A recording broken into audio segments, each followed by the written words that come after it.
இந்த பாதாளத்தில் இருக்கிற ஆவிகளுக்கும் பரலோகத்தில் அந்த தேவனுடைய ராஜ்யத்திலிருந்து தள்ளப்பட்ட அந்த தூதர்கள் வானமண்டலத்தில் இருக்கிற பொல்லாத ஆவிகளுக்கும் வித்தியாசம் இருக்குது. இது வேறு ஆவி, இது வேறு ஸ்பிரிட்டு. நீங்கள் ரெண்டையும் போட்டு கன்ஃபியூஸ் பண்ணக்கூடாது. இந்த ஆவிகள் இருக்கக்கூடிய இடம் கீழே அப்பல்லியோன் என்பது தான் இதனுடைய தலைவன். மேலே வானத்தில் இருக்கக்கூடிய வானமண்டலத்தின் பொல்லாத ஆவிகளுடைய தலைவன் பேர் லூசிஃபர் என்று எழுதப்பட்டிருக்கிறது. அது வானத்தின் விடிவெள்ளி நட்சத்திரமே, வானத்திலிருந்து கீழே தள்ளப்பட்டாய் என்று சொல்லி லூசிஃபர் என்று எழுதியிருக்கு. இங்கே இருக்கிற ராஜாவுக்கு பேர் அப்பல்லியோன். அதனுடைய பேரை நீங்கள் தெரிஞ்சுக்கிறணும். அப்பல்லியோன் அவன் கீழே ஒரு பெரிய படை, ஒரு இராணுவம் மாதிரி உள்ளே வச்சு உள்ள திட்டம் பண்ணி மனிதர்களை கெடுப்பதற்கும் பூமியை கெடுப்பதற்கும் என்னென்னலாம் செய்யலாம் என்று சொல்லி பார்த்துக்கிட்டு இருக்கிறாங்க. இவர்கள் எல்லாம் தங்கியிருக்கிற அந்த இடத்துக்கு பேர் பாதாள குழி அப்படின்னு பேர். அங்கே இவர்கள் எல்லாம் கூடியிருந்து அவர்கள் ஒரு பெரிய ராஜ்யத்தை நடத்தி கொண்டிருக்கிறார்கள். இந்த அக்னி கடல், இந்த பிசாசுகள் தான் அடிக்கடியாய் மனிதரிடத்தில் வந்து மனிதருடைய சரீரங்களை பிடித்து கொள்ளுகின்றன. மனிதருடைய சரீரங்களை பிடிச்சி அதற்கு உள்ளே நுழைந்து கொள்வது, கிராமங்களை பிடிப்பது, இந்த மாதிரி காரியங்களை செய்கிறது முழுசும் பாதாளத்திலிருந்து ஏறி வரும் ஆவிகள். ஆவிகள் அடிக்கடியாய் மனிதருடைய கண்களுக்கு தோன்றுகின்றன. மனிதருடைய வாழ்க்கையிலே அவைகள் இடைப்படுகின்றன. காரியங்களை பார்க்குறோம். முதல்ல என்னுடைய எக்ஸ்பீரியன்ஸ், அனுபவம், பரிசுத்த ஆவியின் அபிஷேகம் பெற்ற அந்த நாள் இரவிலே நான் கண்ட தரிசனம் பிசாசு பற்றினது. நான் பாளையங்கோட்டையில் அங்கே இருக்கக்கூடிய ஒரு இடத்துல, நான் அதுக்கு முன்னாடி கம்யூனிஸ்ட். நான் கடவுளே நம்ப மாட்டேன், பேயை நம்ப மாட்டேன், பிசாசை நம்ப மாட்டேன். நாங்கள் எங்கள் கட்சியில் இருந்த காலங்களில் அப்புறம் தான் எனக்குள்ளே ஒரு மனமாற்றம் வந்து கடவுளை தேட ஆரம்பித்து, தேவனை தேட ஆரம்பித்து, பாளையங்கோட்டையில் இருக்கக்கூடிய ஒரு பெரிய ஒரு ஐயாட்டை வந்து ஜெபம் பண்ணேன். அங்கே ஜான் ரவீந்திரநாத் அப்படின்னு இருந்தாங்க. இயேசு வருகிறார்னு தோட்டம் இருந்தது. எனக்கு அவங்கள தான் தெரியும். அங்கே வந்த பொழுது நான் சொல்கிறதுலாம் 1978 வருஷத்தில் நடந்த கதை சம்பவம். அப்போ தான் அங்கே வந்து உட்காந்துன்னு எனக்கு ஒன்றுமே தெரியல. அங்கே கூட்டத்துக்கு போவதற்கு முன்பாக கூட சிகரெட் பிடிச்சிட்டு தான் போயிருந்தேன். அந்த கூட்டத்தில் அங்கே வந்தேன். அவர் கேட்டார், கர்த்தர் உன்னை தொடணும், கர்த்தர் உன்னை நிரப்பணும், உன்னுடைய இருதயத்தை கர்த்தர் கொடுப்பியான்னு கேட்டார். எனக்கு புரியல, சரிங்கன்னு சொன்னேன். அங்கே எனக்காக ஜெபம் பண்ணினார்கள். ஜெபம் பண்ண உடனே கர்த்தருடைய அபிஷேகம், ஆவியானவர் இறங்கினார். அது ஒரு முழு இரவு ஜெபத்தில் ஜெபம் பண்ணாங்க. அந்த ராத்திரி ஜெபத்தில் நாங்கள் ஜெபம் பண்ணும்போது அந்த அதிகாலை நேரத்தில் ஒரு 3 மணிக்கு அந்த பரிசுத்தாவின் அபிஷேகம் எனக்கு கிடைத்தது. 3:30 மணி 4 மணிக்கெல்லாம் அந்த கூட்டம் வந்து முடிஞ்சிருச்சு. முடிஞ்ச உடனே எல்லாத்தையும் அனுப்பிட்டாங்க. அது சின்ன இடத்துல ஒரு 50 பேர் தான் இருந்தோம். கூட்டம் எல்லாம் முடிஞ்சிருச்சு. எல்லாத்தையும் அனுப்பிட்டாங்க. அனுப்பினோடனே எனக்கு பாளையங்கோட்டை புதுசு. நான் அப்போ தான் கல்லூரியில் படித்து கொண்டிருக்கிறேன், 2ஆம் வருஷம் படித்து கொண்டிருக்கிறேன். அப்போ நான் அங்கேருந்து பாளையங்கோட்டை எனக்கு புதுசு. அங்கேருந்து வருவதற்கு எனக்கு எப்படி வர்றது ஒன்றும் தெரியாது, எனக்கு பாதை தெரியாது. ஊருக்கு வரணும், ராமநாதபுரத்துக்கு போகணும். நான் நேராக போனேன். சரோஜினி பார்க் இருக்குது அந்த இடத்துல. அந்த பார்க்கு பக்கத்தில் அந்த பழைய பஸ் ஸ்டாண்ட் இருக்குது, பாளை பஸ் ஸ்டாண்ட் இருக்குது. அப்போது அங்கே தான் இருந்தது. அங்கே பெஞ்ச், இதெல்லாம் கல் பெஞ்செல்லாம் போட்டிருக்கிறாங்க. ஆள் யாருமே இல்லை. நான் போகிறேன். காலையில் 5:30 மணி, 5:40க்கு தான் முதல் பஸ் அப்படின்னு சொல்லிட்டாங்க. நான் என்ன செய்வது? அங்கே இருக்கிற ஒரு கல் பெஞ்சில் அப்போ தான் உட்கார்ந்தேன். ஒரு செகண்ட் தான் உட்கார்ந்தேன். உட்கார்ந்த அடுத்த நிமிஷம் என்னுடைய கண்ணெல்லாம் அப்படி ஒரு மாதிரி இருட்டான மாதிரி இருந்தது. வேற ஒரு இடத்துல நின்று கொண்டு இருக்கிறேன். அதுதான் முதல் எக்ஸ்பீரியன்ஸ், என்னுடைய முதல் அனுபவம். வேற ஒரு இடத்துல நிற்கிறேன். எங்கே நிற்கிறேன் அப்படின்னு பார்த்தா அது ஒரு இருண்ட இடமாக இருக்கிறது. ஒரு மங்கிய ஒரு வெளிச்சத்தோடு, ஒன்றுமே வெளிச்சம் இல்லாமல் ஒரு இருட்டான ஒரு இடமா இருக்குது. அது காடு மாதிரி இருக்குது. கல் பாறைகள் இருக்கிறது. அதுக்கு நடுவில் என்னை 2 பக்கம் சங்கிலியில் கட்டி வச்சுருக்கிறானுங்க. 2 பக்கம் சங்கிலியில் கட்டி வச்சுருக்குது. நான் முன்னால் பார்க்குறேன். என்னுடைய முடியெல்லாம் நிறையா முடி இருக்கும் அப்போது. ஏன்னா இது எங்கள் காலத்து ஃபேஷன். அப்போல்லாம் ஸ்டெப் கட்டிங் வெட்டிட்டு திரிவோம். ஸ்டெப் கட்டிங் வெட்டி பெரிய பெல் பாட்டம் போட்டு பெரிய அகல பட்டை பெல்ட்டு போட்டு இப்படி தான் திரியிறது அப்போல்லாம். அது மாதிரி அந்த முடி வந்து அப்படி முன்னால் இருக்குது. சட்டையெல்லாம் இல்லை, அப்படி கட்டி போட்டிருக்கிறாங்க. என்னுடைய அந்த கழுத்து அப்படி தொங்குன மாதிரி அப்படி இருக்கிற, ரொம்ப டயர்டாக இருக்கிற மாதிரி தெரியுது. அப்போ என் கண்ணை திறந்து மெல்ல பார்க்குறேன். எனக்கு முன்னால் ஒரு கல்லில் ஒரு சிங்காசனம் இருக்குது, ஒரு சிம்மாசனம் மாதிரி இருக்குது. அதில் கருத்த நிற தோற்றத்தோட ஒரு கொடிய மனிதன், ஒரு ஆள் உட்காந்துருக்கிறான். பார்த்தாலே பயங்கரமாக இருக்குது. நான் அது வரைக்கும் பேய் பிசாசெல்லாம் பார்த்ததில்லை, நம்புவதும் இல்லை. ஆனால் உட்காந்துருக்கிறான். அவனு பக்கத்தில் ஆட்களை பார்க்குறேன். அதே மாதிரி கருப்பு கருப்பாக இருக்கிறானுங்க. இந்த சினிமாலெல்லாம் யமகெங்கரர்கள்னு சொல்லி வச்சுருப்பான். அது மாதிரி நிற்கிறாங்க எல்லாம். ஒரு மாதிரி கையில் கட்டெல்லாம் வச்சுட்டு நிற்கிற மாதிரி ஒரு பெரிய கூட்டம் வரிசையாக நின்று கொண்டு இருக்கிறார்கள். அப்போ அவன் சொல்கிறான், அவன் சத்தமே பயங்கரமாக பிசாசுக்கு அடுத்த சத்தமாக இருக்கிறது. இந்த சத்தத்தில் அது அங்கேருந்து சத்தமாக கேட்குது. நம்ம விட்டு வெளியே போகணும்னு சொல்லி உனக்கு மனசு வந்துருச்சா அப்படின்னு கேட்குது. உண்மையிலே எங்களை எல்லாம் விட்டு நீ வெளியே போறியா அப்படின்னு கேட்குது. கேட்டவுடனே நான் அப்படி ரொம்ப டயர்டாக வேறு இருக்குது, பேச வேறு முடியல எனக்கு. ஆமாம் அப்படின்னு சொல்லி ரொம்ப ஈன ஸ்வரத்தில் சொல்கிறேன். உடனே மறுபடியும் அதே மாதிரி அதட்டுற மாதிரி மிரட்டுற மாதிரி கேட்குறான். நீ நம்மளை விட்டு வெளியே போறியா அப்படின்னு கேட்குறான். ஆமாம் அப்படின்னு சொல்கிறேன். 3ஆவது தடவை கேட்டோன்னே எனக்கு கோவம் வந்துருச்சு. ஆமாம் அப்படின்னு சொல்கிறேன். நானும் கொஞ்சம் சத்தமாக சொல்கிறேன். அவ்வளோதான். கீழே இறங்கி வருகிறான். திட்டுன்னு சொல்லி கீழே இறங்கி வந்து தன்னுடைய கையினாலுடைய முடியில் அப்படி கையை கொடுத்து அப்படி நேரம் அப்படி தூக்கி, அவன் முகம் என் முகம் பக்கத்தில் இருக்குது. பார்த்தா பயங்கர விகாரமாக இருக்குது, பல்லெல்லாம் பயங்கரமாக இருக்குது. பார்த்தா அவன் கேட்குறான், இப்போ அது உண்மையிலே சொல், எங்களை விட்டு போறியா நீ அப்படின்னு கேட்குறான். ஆமாம் அப்படி சொன்னேன். என் கண்ணை அப்படி கொஞ்ச நேரம் அப்படி உத்து பார்க்குறான். உத்து பார்த்துட்டு முடி அப்படி கீழே விட்டுட்டு, இனிமேல் இவன் நமக்கு பயன்பட மாட்டான், இவன் அடித்து வெளியே தூக்கி போடு அப்படின்னு சொல்லிட்டு சத்தத்தை கொடுத்துட்டு அவன் வெளியே போகிறான். சொன்ன உடனே 2 பேர் பக்கத்தில் நிற்கிறாங்க. இதெல்லாம் கதை இல்லை, நான் பார்த்தது, நேரடியாக பார்த்தது. பக்கத்தில் 2 பேர் வந்து நிற்கிறாங்க, பெரிய கனமான ஆட்கள் நிற்கிறாங்க, கையில் சவுக்கு இருக்குது. அந்த சவுக்கை வைத்து என் மேலே 2 பக்கம் மாறி மாறி அடிக்கிறார்கள். நீங்கள் நம்ப மாட்டீங்க, ஒரு மனுஷன் மேலே உண்மையிலே அடி விழுந்தால் என்ன ஃபீலிங் இருக்குமோ அதே ஃபீலிங் அப்படியே இருக்குது. அந்த ஆவியில் படுற அடி கூட அப்படியே நேருக்கு நேரம் ஆள் மேலே அடி விழுந்தால் எப்படி இருக்குமோ அதே மாதிரி அந்த அடி விழுது, பயங்கரமான அடி விழுது. 2 பக்கம் அடிக்கிறானு. அடித்தால் நான் என் மனசில் வைராக்கியம் வருது, நம்ம இனிமேல் இந்த இடத்துல இருக்கக்கூடாது, போயிடணும்னு சொல்லி. அவன் சொல்கிறான், இனிமேல் அவன் நமக்கு பிரயோஜனப்பட மாட்டான், அவன் இழுத்து கொண்டே வெளியே கொண்டே போடு அப்படின்னு. உடனே 2 பக்கத்தில் இருக்க சங்கிலி அப்படி கையாலே பிடிச்சி இழுத்து, என்னை பிடிச்சி இழுத்தோன்னு நான் கீழே முகங்கப்புறம் விழுந்துடுறேன். அப்படி என்னை அப்படி இழுத்து கொண்டு போய் வெளியே ஒரு மைதானம் மாதிரி ஒரு இடம் இருக்குது, அந்த மைதானத்தில் கொண்டு போய் போட்டு போயிடுறாங்க. அந்த மைதானத்தை சுற்றிலும் இருட்டாக இருக்குது, அந்த இடம் முழுசு இருக்குது, மேலே வானம் தெரியுது, வானமும் இருட்டாக இருக்குது, அப்படி இருட்டாக இருக்குது. இருட்டாக இருக்கும் பொழுது பார்க்குறேன், வானத்தில் அறுகோண பட்டக வடிவமான ஒரு சேட்டலைட் வந்து அப்படி இருக்குமோ அது மாதிரி வெளிச்சமாக தீபம் மாதிரி நல்ல ஒளியோட பிரகாசமாக ஒரு வஸ்து அப்படியே மேலிருந்து அப்படி கடந்து வருகிறது மேலே. நான் அப்படி ரொம்ப சிரமப்பட்டு இப்படி கீழே கிடக்கிறேன், கையை தலையை மாத்திரம் உயர்த்ததை பார்க்குறேன். பார்த்த உடனே மேலிருந்து 2 பொருள் எனக்கு முன்பாக கீழே வந்து விழுகிறது. அது என்னன்னு பார்த்தா, ஒன்று ஒரு புஸ்தகம், அது வெள்ளை கலர் புஸ்தகமாக இருக்குது. இன்னொன்று 2 செருப்பு, 2 செப்பல், அதுவும் வெள்ளை வெள்ளையர்னு இருக்குது. உடனே நான் எதை எதிர்பார்த்தேனோ அது எனக்கு கொடுக்கப்பட்டு விட்டது அப்படிங்கிற மாதிரி ஒரு ஃபீலிங் என் மனசில். நான் மெல்ல தவழ்ந்து கஷ்டப்பட்டு தவழ்ந்து அந்த 2 மேலேயும் கொண்டு கை வைக்கிறேன். கை வச்சு இனிமேல் இதுதான் நமக்கு அப்படின்னு மேலே கை வைக்கிறேன். கண் முழிச்சு பார்த்தா அங்கே டீ கடையில் டீ அடிச்சுக்கிட்டு இருக்கிறான் அந்த ஆள். பக்கத்தில் பஸ்ஸு வந்து நிற்கிது, எல்லாம் சத்தம் கேட்குது, ஆட்கள்லாம் நிற்கிறாங்க. எனக்கு இது என்ன அனுபவம், இது வரைக்கும் இப்படி நமக்கு வந்தது இல்லையே, என்னது புதுசாக இருக்குதுன்னு நான் அதையே சிந்தித்து கொண்டு இருக்கிறேன். என் கை காலெலாம் விடன்னு ஆடிக்கிட்டு இருக்கு. உடம்புல அங்கே விழுந்த அடி என்னுடைய வலி இப்போவும் இருக்குது, அப்போவும் இருக்குது. அப்படி மேலே அப்படி வந்து வரியாக இருக்கிற மாதிரி அப்படி அடித்தா எப்படி அந்த எரிச்சல் காந்தல் இருக்குமோ அது என் சரீரத்தில் அதை என்னால் அப்பவும் ஃபீல் பண்ண முடியுது. அப்படி கை காலெலாம் நடுங்கிட்டு இருக்குது அந்த தரிசனத்தை பார்த்துட்டு. உடனே ஊருக்கு ஏறி நான் கடந்து வந்து விட்டேன். அப்போ தான் முதல்ல யோசித்தேன், நம்ம இதுவரைக்கும் முட்டாள்தனமாக இந்த மாதிரியெல்லாம் இல்லைன்னு பார்த்தோமே, நாமளே நேராக பார்த்துருக்கிறோமே, பொல்லாத பிசாசுகள் கையில் இல்லை இவ்வளோ நாள் நம்ம இருந்திருக்கிறோம், அதற்கு அடிமையாக அல்லவா இருந்திருக்கிறோம், இனிமேல் நம்ம அந்த பக்கமே திரும்பக்கூடாதுன்னு சொல்லி ஒரு புதிய ஏற்பாடு வாங்கி வச்சுட்டு காலேஜுக்கு போகும்போதெல்லாம் அந்த புதிய ஏற்பாட்டை என்னுடைய பேண்ட் பாக்கெட்டில் வச்சுருப்பேன். சின்ன புதிய ஏற்பாடு வச்சுட்டு அதை தான் படிச்சுக்கிட்டு இருப்பேன். என்னுடைய நண்பர்களுக்கு என்னை பார்த்து ரொம்ப வினோதமாயிருச்சு.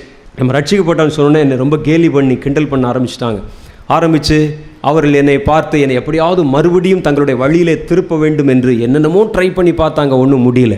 நான் இப்போ என்ன செய்வேன்னா, என்னுடைய வகுப்பறைகள் முடிஞ்ச உடனே மத்தியான நேரத்தில் மேக்ஸிமம் எங்களுக்கு கிளாஸ் இருக்காது. இல்லாத நேரத்தில் நான் படித்த என்னுடைய அந்த கல்லூரியில் காலேஜில் வேறு எங்கேயாவது ரூம்ஸ் இருக்குதா அப்படின்னு பார்த்து, யாருமே இல்லாத வகுப்பறைகள் இருந்தால் அங்கே போய் மத்தியானம் முழுசு ஜெபம் பண்ண ஆரம்பிச்சிருவேன், பைபிள் படிக்க ஆரம்பிச்சிருவேன், ஜெபம் பண்ண ஆரம்பிச்சிருவேன். இந்த மாதிரி நான் இந்த சம்பவத்துக்கு பிறகு அடுத்த ஒரு வாரத்தில் என்னுடைய கிளாஸ் முடிஞ்சோடனே இந்த பைபிள் எடுத்துகிட்டு 3வது ஃப்ளோர் போனேன். அங்கே போனால் அங்கே வந்து நிறைய வகுப்பறைகள் இல்லை, எல்லாம் பிளாங்காக இருக்குது. ஒரு கிளாஸ் ரூமில் போய் அந்த கண்ணாடி ஜன்னல்கள் இருக்கும், ஒரு கிளாஸ் ரூமில் போய் உள்பக்கத்தை கதவை அடைத்து கொண்டு வெளியில் இருக்கக்கூடிய ஜன்னல்கள், ஓரத்து ஜன்னல்கள் எல்லாம் அடைச்சிட்டு, எங்கள் வெராண்டா பக்கத்தில் இருக்கிறத அடைச்சிட்டு அந்த சைடில் இருக்கிறதெல்லாம் ஓப்பன் பண்ணி வச்சுருக்கிறேன். ஏன்னா அந்த பக்கம் வந்து மாடி இல்லை, கீழே அங்கேருந்து யாரும் வர முடியாது. அந்த பக்கத்தை ஓப்பன் பண்ணி வச்சுட்டு ஜெபம் பண்ணலாம்னு சொல்லி முழங்கால் படிக்கிட்டு அந்த பெஞ்சுகளை வந்து தள்ளி போட்டு பெஞ்சுக்கு நடுவில் முழங்கால் போட்டிருக்கிறேன். முழங்கால் போட்டிருக்கும்போது திடீர்னு சரன்னு ஒரு சத்தம். மத்தியானம் 3:30 மணி, நல்லா ஞாபகம் இருக்குது, மத்தியானம் 3:30 மணி சரன்னு ஒரு சத்தம் கேட்குது என்னை சுற்றிலும். நான் உடனே கண்ணை திறந்துட்டேன். இப்போ பாருங்கள், நான் வந்து மயக்கத்திலும் இல்லை, கனவிலும் இல்லை, நேருக்கு நேராக கண்ணை திறந்துட்டேன். கண்ணை திறந்து பார்க்குறேன், அந்த திறந்திருக்கிற ஜன்னல் வழியாக ஒரு சர்ப்பம் மாதிரி ஒரு சங்கிலி, இரும்பு சங்கிலி, ஒரு பாம்பு எப்படி வருமோ அது மாதிரி மேலே கூட இப்படி வருது. அந்த வழியாக வந்து பாம்பு இறங்குற மாதிரி உள்ளே இறங்கி வருது. நான் என்னடான்னு சொல்லி டக்குன்னு எந்திரிச்சிட்டுன்னு சங்கிலி வருதெல்லாம் நம்ம அந்த காலத்து இந்த சினிமாக்கள் மாயாஜால படங்களை தான் பார்த்துருக்குறோம். இப்போ நான் கனவுலாம் பார்க்கல, விஷனெல்லாம் இல்லை, நேருக்கு நேராக பார்க்குறேன், பிரத்யட்சமாக பார்க்குறேன். நேருக்கு நேராக சங்கிலி இப்படி இறங்கி வருது. உடனே இந்த பக்கம் ஒரு சத்தம் கேட்குது. பார்த்தா இந்த ஜன்னல்லேருந்து கீழே ஒன்று வருது. நான் இந்த பக்கத்தில் கதவுகளை மூடி வைத்திருக்கிறேன் அல்லவா, அந்த ஜன்னல் இடுக்கு மாதிரி தெரியுது. அது வழியாக கூடி அப்படியே உள்ளேருந்து இன்னொரு சங்கிலி வருது. 4 பக்கம் சங்கிலி. நான் என்ன செஞ்சேன், பெஞ்ச் மேலே ஏறிட்டேன். தின கீழே விழுந்து அப்படியே வந்து தரையில் நெளிந்து வந்து கொண்டிருக்கிறது. நெளிந்து வந்தது அப்படி மேலே ஏறி பெஞ்சில் ஏறி ஒரு சங்கிலி என்னுடைய காலை வலது காலையும் இன்னொரு சங்கிலி என்னுடைய இடது காலையும் சுற்றி இன்னொன்று என் மேலே என் சரீரத்தை சுற்ற ஆரம்பித்த உடனே நான் என் ஆவிக்குள்ளாகி வேறொரு இடத்துல போய் நிற்கிறேன். அதே விஷன், முதல்ல பார்த்த இதே மாதிரி தரிசனம். அந்த இடத்துல உட்காந்துருக்கிறான், அந்த பொல்லாத அந்த ஆள் உட்காந்துருக்கிறான். என்னை கட்டி போட்டிருக்கிறாங்க. கட்டி போட்டோன்னு கேட்குறான், மறுபடியும் சொல்லு, நம்ம விட்டு போக போறியா நீ அப்படின்னு கேட்குறான். அதே சம்பவம் அதே மாதிரி நடந்தது. எனக்கு பயம் வந்து விட்டது. என்னடா இது, நம்ம எங்கே இருக்கிற நேரத்திலும் இந்த மாதிரி வந்து இது ஒரு மாதிரி விரட்டுதே. இது கண் திறந்து பார்க்குறேன், நான் பிரத்யட்சமாக பார்க்குறேன். அதனுடைய காரியங்கள் வந்து வருகிறது, என்னை துரத்த ஆரம்பிக்கிறது. இதை பார்த்தோன்னே எனக்கு பயம் வந்துருச்சு. இந்த பிசாசுகள் ஏதோ நமக்கு விரோதமான காரியங்கள் செய்யுது. இப்போ பிசாசு இருக்குன்னு சொன்னால் இனிமேல் நம்ம கர்த்தரை விடக்கூடாது. ஒரே நம்பிக்கை இனிமேல் நமக்கு ஜீசஸ் மாத்திரம்தான். அப்போ ஆண்டவருடைய பேரை சொன்னால் மாத்திரம்தான் இது போகும், வேறு எங்கும் போகாதுன்னு சொல்லி அந்த பிசாசுகளை முதல் நான் சந்தித்த பாதாளத்தின் ஆவிகள். இன்றைக்கி மனிதர்கள் பல பேர் ஒருவேளை கட்சியில் இருக்கலாம், கொடிய பாவ பழக்கங்களுக்கு அடிமையாகி இருக்கலாம். அவங்க நினைக்கிறாங்க இது நாமே வைத்துக்கொண்டு நாமே செய்து கொண்டிருக்கிறோம் என்று. இல்லை, பொல்லாத பிசாசு அவர்களை செய்ய தூண்டி அவர்களை அடிமைப்படுத்தி அவர்களை சங்கிலியில் கட்டி வச்சிருக்குது. அவன் தான் கேட்குறானே, நீ எங்களை விட்டு போக மனசாக இருக்கிறியா, போக போறியான்னு கேட்குறானே. அப்போ நான் யோசிச்சு பார்த்தேன், அப்போ இவ்வளோ நாள் நம்ம இவன் கூட தான் இருந்திருக்கிறோமா? இவர்களை நாம் இதுவரைக்கும் பார்த்ததே இல்லையே. இவன் என்னமோ நம்ம அவனோடு இருந்த மாதிரியும் அவனுக்கு வேலை செய்துகிட்டு இருக்கிற ஆள் மாதிரியும் நினைத்தல்லவா பேசி கொண்டிருக்கிறான்னா உண்மை அதுதான். கிறிஸ்துவுக்குள் இல்லாத மனிதர்கள் முழுவதும் இந்த பாதாளத்தின் ஆவிகளுடைய கட்டுப்பாட்டில் தான் இயங்கி கொண்டிருக்கிறாங்க மேக்சிமம். ஆகவே ரொம்ப கவனமாக செயல்படணும். இந்த பாதாளத்தின் ஆவிகள், இந்த பாதாளத்தின் ஆவிகள் மனிதர்களுடைய இருதயங்களை வஞ்சித்து ஏவி அவர்களை பிடித்து கொள்ளுகின்றன. அதுக்கு பிறகு தான் ஆண்டவர்கிட்ட நான் பலமாக ஜெபம் பண்ணி, ஆண்டவரே இனிமேல் என் காரணம் கொண்டு நான் அந்த பக்கம் திரும்பியே பார்க்க மாட்டேன் என்று ஆண்டவர்கிட்ட ஜெபம் பண்ணேன். கர்த்தர் தம்முடைய ஆவியிலே இன்னும் வல்லமையாக என்னை நிரப்பி தேவனுக்குள் முழுமையாக நான் கர்த்தரை பின்பற்ற ஆரம்பித்தேன். இந்த பாதாளத்தின் ஆவிகள் கீழே ஒரு பெரிய ராஜ்யமே வைத்து அவைகள் அங்கே இயங்கி கொண்டிருக்கின்றன. இந்த அக்னி கடல் என்பது அங்கே தண்டிக்கப்படுவதற்காக கொடுக்கப்பட்ட ஒரு இடம். அது பாதாளத்தில் இருக்குது, அவ்வளோதான். பாதாளத்தில் அந்த இடம் இருக்கிறது, கட்டப்பட்ட ஆவிகளும் அங்கே இருக்கிறது. கர்த்தருடைய வேதம் சொல்லுது, அக்னி கடல் இனி கடைசி காலத்தில் தான் நியாயத்தீர்ப்பு தண்டனை கொடுக்கப்படும் பொழுது தான் அக்னி கடல் ஆக்டிவேஷனுக்கு வரும். இப்போ பார்த்தீங்கன்னா அந்த அக்னியில் ஜுவாலைகள் பற்றி எரிந்து கொண்டு பெரிய கடல் மாதிரி இருக்குது. நம்ம பார்க்குற கடல் இன்றைக்கி வந்து முழுக்க அது தீயாக இருந்தால் எப்படி இருக்கும், அதுக்குள்ளே கொண்டு ஒரு ஆளை தூக்கி போட்டால் எப்படி இருக்கும். கர்த்தருடைய வேதம் சொல்லுது, இந்த அக்னி கடல் எரிந்து கொண்டிருக்கிறது இப்பொழுது. அதில் முதல் பலனாக போய் விழுவது அந்தி கிறிஸ்துவும் கள்ள தீர்க்கதரிசியும். அதற்கு அடுத்து 2வது போய் விழுவது மரணம், அப்புறம் பாதாளம். பாதாளம்னா பாதாளத்தில் இருக்கக்கூடிய ஆவிகள் இதுவரைக்கும் வெளியே இருந்துச்சுல பாதாளத்துக்குள்ளேயே, அது எல்லாத்தையும் கொண்டு வந்து அக்னி கடலில் தள்ள போகிறாங்க. அதுக்கப்புறம் 3வது யாரையாம் வெளிப்படுத்தின விசேஷம் 20வது அதிகாரம் 15 வசனம் சொல்லுது, ஜீவ புஸ்தகத்தில் பெயர் எழுதப்படாதவனாக காணப்பட்டவன் எவனோ அவன் அக்னி கடலிலே தள்ளப்பட்டான். ஜீவ புஸ்தகத்தில் உங்கள் பேர் இல்லைன்னு சொன்னால், பார்ப்பாங்க லிஸ்ட்டில் இல்லைன்னா, அது எல்லாவற்றையும் அக்னி கடலில் கொண்டு வந்து தள்ளிடுவாங்க. அங்கே அவைகள் வெந்து கொண்டே இருக்கும், அங்கே அவைகள் அழிந்து கொண்டே இருக்கும். அங்கே அவர்கள் சாவு வராது, மரணம் இருக்காது, தீ எரிஞ்சிக்கிட்டே இருக்கும். அது வாதிக்கப்படுகிற பயங்கரமான மோசமான அனுபவமாக இருக்கும் என்று கர்த்தருடைய வேதம் சொல்லுகிறது. இந்த பிசாசுகளை சில விழுந்து போன தேவ தூதர்களை சங்கிலிகளிலே கட்டி வைத்திருக்கிற ஒரு இடம் இருக்குது அந்த கீழே பாதாளத்தில். அது பார்த்திங்கன்னா அந்த இடம் முழுவதும் சங்கிலிகளிலே அந்த தூதர்களை கட்டி வைத்திருக்கிறார்கள். யூதாவின் புஸ்தகம் 6வது வசனம் 7வது வசனத்திலும் மற்றும் 2 பேதுருவின் புஸ்தகம் 2வது அதிகாரம் 4வது வசனத்திலும் இந்த காரியம் நமக்கு சொல்லப்பட்டிருக்கு. தூதர்களில் ஒரு கூட்டம் தூதர்கள் கர்த்தருக்கு விரோதமாய் கலகம் பண்ணி பிசாசை பின்பற்ற ஆரம்பித்தாங்க. பிசாசுடைய சரித்திரம் உங்களுக்கு தெரியும், லூசிஃபருடைய சரித்திரம். லூசிஃபர் ஒரு பிரதான ஒரு தூதனாக வைக்கப்பட்டவன். கர்த்தருடைய சந்நிதியிலே பிரதான தூதர்கள் என்று நிறைய தூதர்கள் இருக்கிறாங்க. அதில் ஒரு பிரதான தூதன் பேர் வந்து லூசிஃபர், ஒரு பிரதான தூதன் பேர் வந்து கேப்ரியேல், ஒரு பிரதான தூதன் பேர் வந்து மிகாவேல், கேப்ரியேல், லூசிஃபர், இன்னும் கூட இருக்கலாம். அவங்கள பற்றி நமக்கு சொல்லப்படலை, அதனால் நானும் சொல்லலை. அந்த 3 தூதர்களில் இந்த லூசிஃபர் என்ற தூதன் கர்த்தருக்கு ரொம்ப நெருங்கினவனாக, கர்த்தர் அவனை அதிகமாய் நேசித்தார். எசேக்கியேல் தீர்க்கதரிசியின் புஸ்தகம் 28வது அதிகாரத்தில் சொல்லுகிறது, ஒருவரும் பிரவேசிக்க முடியாத அக்னி கற்களுக்கு நடுவில் நீ உலாவி வந்தாயே. கர்த்தர் உன்னை அங்கெல்லாம் கூட உலாவி வர பண்ணினாரே. கர்த்தர் தம்முடைய குமாரனுக்கு அடுத்த ஸ்தானத்தை அவனுக்கு கொடுத்திருந்தார். தன் பிள்ளை மாதிரி வச்சிருந்தார். குமாரனுக்கு அடுத்த ஸ்தானம். மற்றவர்களுக்கு கிடைக்காத ஒரு கேப்ரியலுக்கோ மிகாவேலுக்கோ கொடுக்கக்கூடாத அதிகாரத்தை கூட அவன் கையில் கொடுத்து வச்சிருந்தார். மகன் மாதிரி நேசித்து வைத்திருந்தார். அவருடைய மனசில் திடீரென்று நாமும் கர்த்தராய் மாறணும், கர்த்தத்துவம் நமக்கு வரணும் அப்படின்னு அவர் விரும்பி காரியங்களை செய்து கர்த்தருக்கு விரோதமாக கலகம் பண்ண ஆரம்பித்தான். அவருடைய மனதில் இந்த எண்ணம் தோன்ற ஆரம்பித்ததை கர்த்தர் கண்டு அவன் அந்த ஸ்தலத்தில் இல்லாதபடி துரத்தி விட்டார். அதுதான் வேதத்தில் ஏசாயா தீர்க்கதரிசன புஸ்தகத்தில் 14வது அதிகாரத்தில், அதிகாலையின் மகனாகி விடிவெள்ளியே, உன் மனதிலே கர்த்தருக்கு ஒப்பாவேன், உன்னதமானவருக்கு ஒப்பாவேன், அவருடைய சிங்காசனங்களுக்கு மேலா என் சிங்காசனத்தை உயர்த்துவேன் என்று சொன்னாயே, அதனாலே நீ அகாதமான பாதாளத்தில் கீழே தள்ளப்பட்டு போனாயே, பிரேத குழிகளுக்கு நடுவில் கிடந்தவனே என்று சொல்லி அவனை குறித்து எழுதப்பட்டிருக்கிறதை பார்க்கிறோம். அவனை கீழே தள்ளிட்டாங்க. அவன் தள்ளின உடனே அவன் பிரதான தூதனாக இருந்தவன் அல்லவா. தூதர்களுக்கு இப்போ நிறையா தூதர்களோடு இவனுக்கு பரிச்சயம் இருக்கும். இவன் பல தூதர்களோட போய் அவர்களோட பேசி ஒரு குரூப், இன்றைக்கி சபைகளுக்குள்ளே என்ன செய்கிறான் அதே தான் அவன் அன்னைக்கே செய்ய ஆரம்பிச்சிட்டான். அவரில் கொஞ்சம் பேரை திருப்பி கர்த்தருக்கு விரோதமாய் கலகங்களை உண்டு பண்ண ஆரம்பித்தான். கர்த்தர் ஒட்டு மொத்தமாக அவர்களை கீழே தள்ளும் பொழுது ஒரு குறிப்பிட்ட காலத்தில் தள்ளப்பட்ட தூதர்களை கர்த்தர் தப்ப விடாமல் சங்கிலிகளினால் கட்டி, அவங்களாம் பயங்கரமான தூதர்கள், அவனை கட்டவிழ்த்து விட்டிங்கன்னா ஒரு மாதிரி அதிகமான கலகங்களை உண்டாக்க ஆரம்பிச்சிருவான்.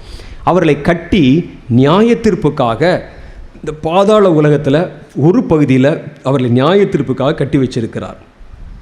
அது ஒரு இடம். இந்த ஹேடஸ் என்று சொல்லுகிற இடத்துல, இந்த பாதாளத்தில் மரித்து போன ஆத்துமாக்கள் கிறிஸ்துவின் வருகைக்கு பிறகு நடக்கப் போகும் நியாய தீர்ப்புக்காக சிறை வைக்கப்பட்டிருக்கின்றன. மனுஷ ஆத்துமா இருக்குல்ல, மனிதர்கள் இருக்கிறாங்களா, இவங்களுடைய ஆத்துமா மரித்து போனவர்கள் நியாய தீர்ப்பு வருகிற வரைக்கும் இவர்கள் ஒரு இடத்துல, பாதாளத்தில் அதுக்கு ஒரு இடம் இருக்குது, அந்த இடத்துல காவல் வைக்கப்பட்டிருக்கிறார்கள். இதெல்லாம் சேர்ந்த இடத்துக்கு பேர் தான் நம்ம பாதாளம்னு சொல்கிறோம். பாதாளம்னா உடனே உள்ள தீ எரிந்து கொண்டே இருக்கும் அப்படின்னு சொல்லி நினைக்கக்கூடாது.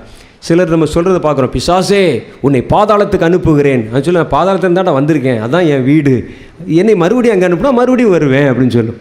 பாதாளத்துக்கு அனுப்புகிறது இல்லை, பாதாளத்தில் இருந்தால் அது ஏறி வந்திருக்குது மேலே. பாதாளத்தில் அதனுடைய வீடு இருக்குது, அதனுடைய குடியிருப்பு இருக்குது. அந்த இடம் முழுவதும் பார்த்தீர்களானால் பாதாளத்தில் இருக்கிற இடமெல்லாம் நெருப்பும் ஒரு புகைந்து போனதும் ஒரு தீந்து போனதும் கருகி போனதும் அழுக்கும் அருவருப்பும் துர்நாற்றம் மிகுந்ததுமான ஸ்தலமாக இருக்கும். பிசாசு இருக்கிற இடத்த நீங்கள் உடனே நல்லா புரிந்து கொள்ளணும். அப்படின்னா பிசாசு இருக்கிற இடம் எப்போவுமே அசுத்தமாக இருக்கும். பிசாசு இருக்கிற இடத்துல ஒரு ஒழுங்கீனம் இருக்கும். ஒழுங்கீனம் உள்ள இடங்களை தான் பிசாசு விரும்புவான். ஆகவே தான் சொல்கிறாங்க, கர்த்தருடைய பிள்ளைகள் இருக்கக்கூடிய இடம், கர்த்தர் உலாவுகிற இடம் பரிசுத்தமாக இருக்கணும். வீடு தானே இது நம்ம வீடு தானே, இங்கே கொஞ்சம் குப்பையை போட்டு வச்சுருப்போம், பழைய துணியை அப்படி போட்டு வச்சுருப்போம், அதை போட்டு வச்சுருப்போம், இதை போட்டு வச்சா இந்த மாதிரி அருவருப்பும் ஒழுங்கினும் உள்ள இடங்களில் கண்டிப்பாக பிசாசு உள்ளே வந்துடுவான். பிசாசு வருவதற்கு முக்கியமான இடம் அது. தேவன் இருக்கிற இடங்கள் ஒழுங்குள்ளதாக இருக்கும். இந்த பிசாசு கீழே கொண்டு அவனை வச்சிருந்த அவனுடைய ராஜ்யத்தில் துர்நாற்றம் இருக்கும், உள்ள பயங்கரமான துர்நாற்றம் இருக்கும். அது அவர்களுக்கு பழக்கமாக இருக்கும். அது பயங்கரமான துர்நாற்றம் இருக்கும் பொல்லாத பிசாசுகள் மேலே. அடுத்து அந்த இடம் முழுவதும் கருகி போன இடத்த மாதிரி இருக்கும், கருப்பு தீந்து போனதாக இருக்கும், இருள் நிறைந்திருக்கும், கொடுமை நிறைந்திருக்கும். அவைகள் எல்லாம் சேர்ந்த ஒரு ராஜ்யம் கீழே இருக்கிறது. அதுதான் அந்த பிசாசுகள் இருக்கக்கூடிய இடம் என்று சொல்லப்பட்டிருக்கிறது. அந்த பாதாளத்தில் இருக்கக்கூடிய ஆவிகள், அங்கே இருக்கக்கூடிய ஆவிகள் சரீரத்தை இழந்த ஆவிகள், அது தங்கி இருக்கிற இடம். இவைகளுக்கெல்லாம் ஒரு காலத்தில் சரீரம் இருந்தது. அது யாராக இருக்கும் என்பது நமக்கு இதுவரைக்கும் தெரியல. அதுக்கு சில அனுமானங்களை வேத பண்டிதர்கள் சொல்கிறாங்க. அதை நான் அப்புறம் உங்களுக்கு சொல்கிறேன்.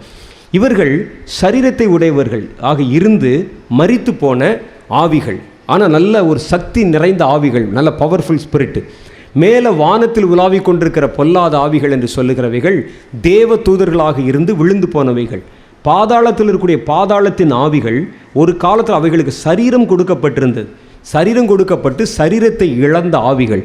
இந்த ஆவிகள் தான் என்ன செய்யுதுன்னா மனுஷனுடைய சரீரத்தை தேடுகிறது. மனுஷனுடைய உடம்பு அதுக்கு வேணும். ஏன்னா நம்ம சரீரத்தில் இருந்தால் தான் அந்த ஆசை இச்சைகளை நிறைவேற்ற முடியும். சரீரத்தில் நம்ம இதுவரைக்கும் வாழ்ந்தோம். அதனால நம்ம மேலே ஏறி மனிதருடைய சரீரங்களுக்குள் அவைகள் பிரவேசிப்பதற்கு முயற்சி பண்ணுகின்றன. நல்ல ஒரு காரியத்தை நீங்கள் புரிந்து கொள்ளணும். வானமண்டலத்தில் இருக்கிற பொல்லாத ஆவிகள், லூசிஃபரின் ஆவி போன்ற பொல்லாத ஆவிகள் மனுஷருடைய சரீரத்தில் பிரவேசித்து நிலைத்து அங்கே வசிப்பது இல்லை. அவைகள் அந்த மாதிரி வாழ்வதில்லை. ஆனால் அந்த பாதாளத்திலிருந்து ஏறி வருகிற ஆவி என்ன செய்யும்னா, மனுஷனுடைய சரீரத்துக்குள்ளே புகுந்து அவனுக்குள்ளேயே வாசம் பண்ண ஆரம்பிச்சிடும். 10 வருஷம் 15 வருஷம் துரத்தப்படலைன்னா கடைசி வரைக்கும் அந்த சரீரத்தை எடுத்து பயன்படுத்தி கொண்டே இருக்கும். அப்படிப்பட்டவர்களை குறித்து வேத புஸ்தகத்தில் பல இடத்துல பார்க்குறோம். ஒரு ஸ்திரீக்குள்ளே ஒரு ஆவி பிரவேசித்திருக்கிறது, அவளுக்குள்ளே இந்த கூனல் விழுந்திருக்குது, வியாதி இருக்குது, பேச முடியாதவனாக இருக்கிறான், அவனுக்குள்ளே பார்த்தீங்கன்னா பொசஸ்ட் உள்ள பிசாசு இருக்குது. அவர்களை பிடித்து கொண்டு அவர்களுக்குள்ளே இருந்து அவர்களுடைய வாழ்க்கை இது வாழ்ந்து கொண்டு இருக்கிறது. இதற்கு நிறைய ஆதாரங்கள் வேத புஸ்தகத்தில். பிசாசு பிடித்தவனை கொண்டு வந்தார்கள், பிசாசு பிடித்த ஒருவன் இருந்தான் என்று பல இடத்துல வாசிக்கிறோம். இவைகள் எல்லாம் வானமண்டலத்தின் பொல்லாத ஆவிகள் அல்ல, பாதாளத்திலிருந்து ஏறி வருகிற ஆவிகள். இந்த ஆவிகள் தான் வந்து என்ன, சரீரம் அதுக்கு தேவை. மனுஷனுடைய சரீரத்தை அவைகள் கவ்வி பிடித்து கொள்ளுகின்றன. அவன் இடம் கொடுக்க ஆரம்பிச்சிட்டான்னா அந்த சரீரத்துக்குள் தங்களை உள்ளே நுழைத்து கொள்ளுகின்றன. அவனுடைய வாழ்க்கையை இவை வாழ ஆரம்பித்து விடுகின்றன. இவைகளுக்கு தான் சரீரம் தேவை. ஆகவே அடிக்கடியாய் அவை திட்டமிட்டு பாதாளத்திலிருந்து கூட்டம் கூட்டமாக மேலே ஏறி வர ஆரம்பிக்கும். ஏறி வந்து உலகத்தில் பல இடங்களுக்குள்ளே அவைகள் நுழைய ஆரம்பிக்கின்றன. இவைகள் மனுஷனுக்குள்ளே மாத்திரம் இல்லை, மிருகத்துக்குள்ளே உள்ள நுழைஞ்சிரும். அது என்ன, மனுஷனைத்தானே பிசாசு பிடிக்கும் அப்படின்னு கேட்கலாம். வேதத்தில் சொல்லுது, ஆண்டவர் அந்த லேகியோன் பிடித்த அந்த ஆளை பிசாசை கர்த்தர் துரத்தும் பொழுது அந்த பிசாசு சொன்னது, இந்த மிருகம் இருக்கு பாருங்க, பன்றிக்குள் போகும்படிக்கு எங்களை சொல்லும் அப்படின்னு சொன்னது. கர்த்தர் போன்னு சொன்னோடனே அந்த பன்றிக்குள்ளே போயிடுச்சு. பிசாசு பிடித்த பன்றிகள் அந்த பன்றியை கொண்டு வந்து மேலேருந்து கீழாக வந்து கவுத்து போட்டு அந்த பன்றிகள் முழுவதும் செத்து போச்சு. அப்படியானா இதுலேருந்து நமக்கு என்ன தெரியுதுன்னா, மிருகங்களுடைய சரீரத்துக்குள்ளே கூட உள்ளே போயிடும். சில நேரத்தில் திடீர்னு ஒரு யானை மதம் பிடிக்குது, ஓடி வந்து ஜனங்களை 10 பேரை மிதிக்குது, மிருகங்களுக்குள்ளே கூட அந்த பிசாசு போயிடும். நம்ம நினைக்கிறோம் யானை வந்து அடிக்குதுன்னு சொல்லி. இப்போ பாருங்கள், மிருகங்கள் வந்து நிறைய மனிதர்களை கொலை செய்கிற அல்லது கொல்லுகிற பல சம்பவங்களை இப்போ சமீப நாட்களாக நம்ம பார்த்து கொண்டு வருகிறோம். பல இடங்களில் மிருகங்களுக்குள்ளே பேய் பிடிக்குமா, பிசாசு பிடிக்கும். அதுதான் கர்த்தருடைய வசனம் சொல்லுது. அந்த மிருகங்களுக்குள்ளே, பன்றிக்குள்ளே ஒரு பிசாசு போக முடியும் சொன்னால் ஏன் அது மற்ற மிருகங்களுக்குள்ளே போக முடியாது? அப்போ சரீரங்கள் எங்கே இருக்குதோ, சரீரங்கள் இருக்குதோ அதுக்குள்ளே போகும். அது மாதிரி போய் அவர்களை எடுத்து அது உபயோகப்படுத்த ஆரம்பித்து விடும். பிசாசு ஒரு மனிதனையோ ஒரு மிருகத்தையோ ஒரு ஸ்தலத்தையோ பிடித்திருக்கிறது என்று நீங்கள் கண்டால், அந்த மனிதனை விரோதிக்காமல் அந்த மனிதனுக்குள்ள இருக்கிற பிசாசை நீங்கள் கண்டுபிடிச்சிட்டிங்கன்னா, அதை துரத்திட்டிங்கன்னா அது ஓடி போக ஆரம்பித்து விடும். அல்லேலூயா. அதை விட்டுட்டு அவன் செய்கிற வெளியே செய்கிற கிரிகளை மாத்திரம் பார்த்துட்டு இவனை நம்ம என்ன செய்கிறது, அவன் என்ன செய்கிறது நீங்கள் பார்த்துட்டிங்கன்னா அது தும்பை விட்டு வாழை பிடித்த கதையாய் மாறிவிடும். அப்படி செய்யக்கூடாது. யார் இதுக்கு ஆணி வேர், அச்சாணி, யார் இந்த காரியத்தை செய்கிறார், இயக்குகிறார் என்பவைகளை நாம் பார்த்து கொண்டு அதன் பிறகுதான் அந்த காரியத்தை